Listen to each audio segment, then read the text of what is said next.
स्वागत है आप सभी का ओमकार इंस्पायर इंडिया में। तो आज का टॉपिक है भारतीय संविधान। ठीक है, तो बेहद इम्पोर्टेंट है।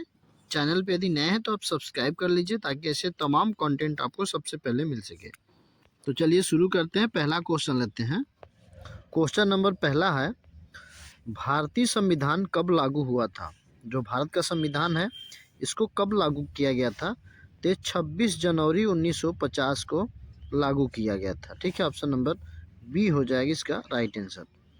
अगला क्वेश्चन है, इस क्वेश्चन का ही डिटेल बता देते हैं। जो भारतीय संविधान है इसको 26 जनवरी 1949 को अपनाया गया था, लेकिन इसे 26 जनवरी 1950 को लागू किया गया था। अपनाया गया था 26 नवंबर 1949 को और लागू किया गया था 26 जनवरी 1950 को।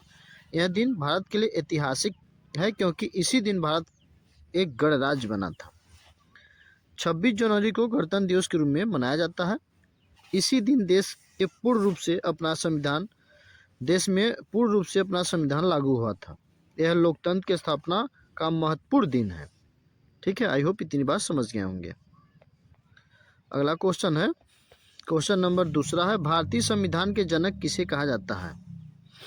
जो भारतीय संविधान है इसके जनक जो हैं डॉक्टर भीमराव अंबेडकर हैं। ऑप्शन नंबर सी हो जाएगा इसका राइट आंसर। ठीक है, तो जो डॉक्टर भीमराव अंबेडकर हैं भारतीय संविधान के मुख्य निर्माता थे। वे संविधान सभा की मौजूदा समिति के अध्यक्ष थे। उन्होंने संविधान के ढांचे को मजबूत और समानता अधिकार बनाया।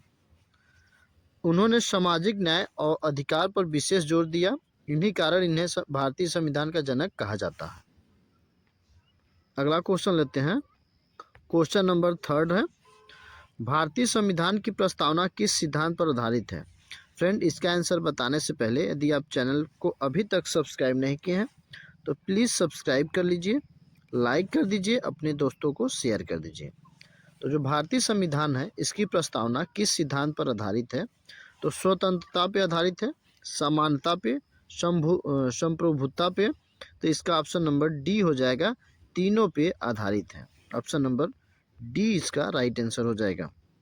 अगला क्वेश्चन है, ठीक है, क्वेश्चन का ही डिटेल बताते हैं। प्रस्तावना जो है भारत को संप्रभुत्व, समाजवाद, धर्मनिरपेक्ष और लोकतांत्रिक गणराज्य घोषित करती है। यह नागरिकों को स्वतंत्रता, समानता और न्याय की गारंटी देती है। प्रस्तावना संविधान की आत्मा मानी जाती है। यह देश के मूल उद्देश्यों को दर्शाती है, इसलिए सभी विकल्प इसमें सही है। अगला क्वेश्चन लेते हैं, भारतीय संविधान में कुल कितने मौलिक अधिकार हैं? ठीक है, भारतीय जो संविधान है इसमें कुल मौलिक अधिकारों की संख्या जो है वो 6 हो जाएगा। ऑप्शन नंबर बी इसका राइट आंसर हो जाएगा। अगला क्वेश्चन है, भारत का राष्ट्रपति कितने वर्षों के लिए चुना जाता है? जो भारत का राष्ट्रपति है वो 5 वर्ष के लिए चुना जाता है। ऑप्शन नंबर बी इसका राइट आंसर हो जाएगा। ठीक है, जो भारत का राष्ट्रपति है भारत का संवैधानिक प्रमुख होता है। उसका कार्यकाल 5 वर्ष का होता है। राष्ट्रपति का चुनाव अप्रत्यक्ष रूप से होता है। वे कार्यकाल पूरा होने पर पुनः चुने जा सकते हैं। राष्ट्रपति देश की कार्यपालिका का प्रमुख होता है। ठीक है, अगला क्वेश्चन लेते हैं, भारतीय संविधान में कुल कितनी अनुसूचियां हैं? तो टोटल 12 अनुसूचियां हैं। ऑप्शन नंबर सी हो जाएगी इसका राइट आंसर। ठीक है, जो भारतीय संविधान है इसमें मूल संविधान में केवल 8 अनुसूचियां थी। बाद में संविधान का संशोधन बढ़ाकर 12 अनुसूचियां कर दी गई है। इन राज्यों की सूची, भाषाएं, वेतन, कर और अन्य विषय शामिल हैं। इसमें अनुसूचियां संविधान की सहायक संरचना होता है। यह प्रशासनिक व्यवस्था को आसान बनाता है। ठीक है, अगला क्वेश्चन है, भारतीय संविधान सभा के अध्यक्ष कौन थे? भारतीय जो संविधान सभा के जो अध्यक्ष थे तो डॉक्टर राजेंद्र प्रसाद थे। ऑप्शन नंबर बी हो जाएगा। ठीक है, संविधान सभा के जो अध्यक्ष थे डॉक्टर राजेंद्र प्रसाद थे। वे भारत के पहले राष्ट्रपति भी थे। उन्होंने संविधान निर्माता प्रक्रिया का नेतृत्व किया। उनकी भूमिका संविधान को अंतिम रूप देने में महत्वपूर्ण रही है। वे स्वतंत्र संग्राम के प्रमुख नेता भी थे। अगला क्वेश्चन है, भारतीय संविधान का सबसे लंबा भाग कौन सा है? भारतीय संविधान का जो सबसे लंबा भाग है वो कौन सा भाग है? 4 ऑप्शन है, इसमें आपको आंसर बताना है। तो भारतीय संविधान का जो सबसे लंबा भाग है वो संघ और राज्य है। ऑप्शन नंबर सी हो जाएगा इसका राइट आंसर। ठीक है, संविधान का सबसे बड़ा भाग संघ और राज्य है। इसमें केंद्र और राज्य की शक्तियों का विवरण होता है। यह प्रशासनिक ढांचों को स्पष्ट करता है। संघीय व्यवस्था की नीति व्यवस्था की नींव इसी भाग में है। यह सरकार के कार्य विभाजन को दर्शाता है। अगला क्वेश्चन है, भारतीय संविधान किस देश से सबसे अधिक प्रभावित है? भारतीय जो संविधान है ये किस देश से सबसे अधिक प्रभावित है? ऑप्शन में फ्रांस, अमेरिका, ब्रिटेन, रूस। 4 ऑप्शन दिए हैं, इसका आंसर क्या होगा आपको कमेंट में बताना है। ठीक है, भारतीय संविधान जो है किस देश से सबसे अधिक प्रभावित है? तो ये ब्रिटेन से प्रभावित है। ठीक है, ऑप्शन नंबर सी हो जाएगा इसका राइट आंसर। भारतीय संविधान जो है ब्रिटेन की संसदीय प्रणाली का प्रभाव है। प्रधानमंत्री और मंत्रिपरिषद की व्यवस्था में ब्रिटेन से ली गई है। कानूनी व्यवस्था और प्रशासनिक ढांचा भी ब्रिटिश मॉडल पर आधारित है। हालांकि अन्य देशों से भी कई सिद्धांत लिए गए हैं, लेकिन ब्रिटेन का प्रभाव सबसे अधिक माना जाता है। ठीक है, अगला क्वेश्चन लेते हैं। क्वेश्चन है, संविधान का संरक्षक गार्जियन कौन होता है?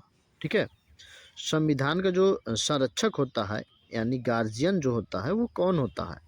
तो सुप्रीम कोर्ट होता है। ऑप्शन नंबर सी हो जाएगा इसका राइट आंसर। ठीक है, सुप्रीम कोर्ट जो है संविधान का संरक्षक कहलाता है। यह सुनिश्चित करता है कि कानून संविधान के अनुरूप हो। यह न्यायिक समीक्षा करता है। संविधान का उल्लंघन होने पर अदालत कार्रवाई कर सकती है, इसलिए सुप्रीम कोर्ट को संविधान का संरक्षक कहा जाता है। नेक्स्ट क्वेश्चन लेते हैं। क्वेश्चन है, भारतीय संविधान में कुल कितने भाग हैं? ठीक है, इंडियन कॉन्स्टिट्यूशन में पार्ट्स कितने हैं? Parts of Indian constitution. ठीक है, भारतीय संविधान में कुल कितने भाग हैं? तो टोटल 22 भाग हैं। ठीक है, ऑप्शन नंबर बी इसका राइट आंसर हो जाएगा। भारतीय संविधान में वर्तमान में टोटल 22 भाग हैं। मूल संविधान में 22 भाग नहीं थे। बाद में संशोधन से बढ़े हर भाग सरकार की अलग अलग व्यवस्था को दर्शाता है और बताता है। यह प्रशासनिक कानूनी ढांचे को मजबूत बनाते हैं। यह संविधान की विस्तृत संरचना दर्शाता है। नेक्स्ट क्वेश्चन लेते हैं। क्वेश्चन नंबर 12 है, नीति निर्देशक तत्व किस भाग में है? नीति निर्देशक जो तत्व है वो भाग 4 में है। ऑप्शन नंबर सी हो जाएगी इसका राइट आंसर। ठीक है, नीति निर्देशक जो तत्व है भाग 4 में दिए गए हैं। यह सरकार को जन कल्याण के लिए मार्गदर्शन देते हैं। यह मौलिक अधिकारों से अलग है। यह लागू करने योग्य नहीं है, फिर भी यह राज्य की नीति के लिए महत्वपूर्ण है। अगला क्वेश्चन लेते हैं। क्वेश्चन है, मौलिक कर्तव्य किस संशोधन से जोड़े गए हैं? जो मौलिक कर्तव्य हैं किस संशोधन से जोड़े गए हैं? तो 42वां संविधान संशोधन से जोड़ा गया है। ऑप्शन नंबर ए हो जाएगा इसका राइट आंसर। ठीक है, तो 42वां जो संविधान संशोधन है ये 1976 में मौलिक कर्तव्य जोड़े गए थे। यह संशोधन आपातकाल के समय हुआ था। इसमें 10 कर्तव्य जोड़े गए थे। बाद में 86वें संशोधन से 11वां जोड़ा गया। यह नागरिकों को राष्ट्र के प्रति जिम्मेदारी सिखाता है। अगला क्वेश्चन है, क्वेश्चन नंबर 14, भारत का पहला राष्ट्रपति कौन था? जो भारत का जो पहला राष्ट्रपति था वो कौन था? नेहरू, राजेंद्र प्रसाद या अम्बेडकर या सरदार वल्लभ भाई पटेल? तो ये जो राइट आंसर हो जाएगा डॉक्टर राजेंद्र प्रसाद। ठीक है, जो डॉक्टर राजेंद्र प्रसाद थे ये भारत के पहले राष्ट्रपति थे। वे संविधान सभा के अध्यक्ष भी थे। इन्होंने संविधान निर्माण में महत्वपूर्ण भूमिका निभाई। वे 2 कार्यकाल तक राष्ट्रपति भी रहे हैं। वे स्वतंत्रता सेनानी भी थे। ठीक है, इसके 5 जो पॉइंट हैं इम्पोर्टेंट हैं। पहले भारत के राष्ट्रपति थे डॉक्टर राजेंद्र प्रसाद, संविधान सभा के अध्यक्ष भी थे और संविधान निर्माण में महत्वपूर्ण भूमिका निभाई है। वे दो कार्यकाल तक राष्ट्रपति भी रहे हैं, स्वतंत्रता सेनानी भी रहे हैं।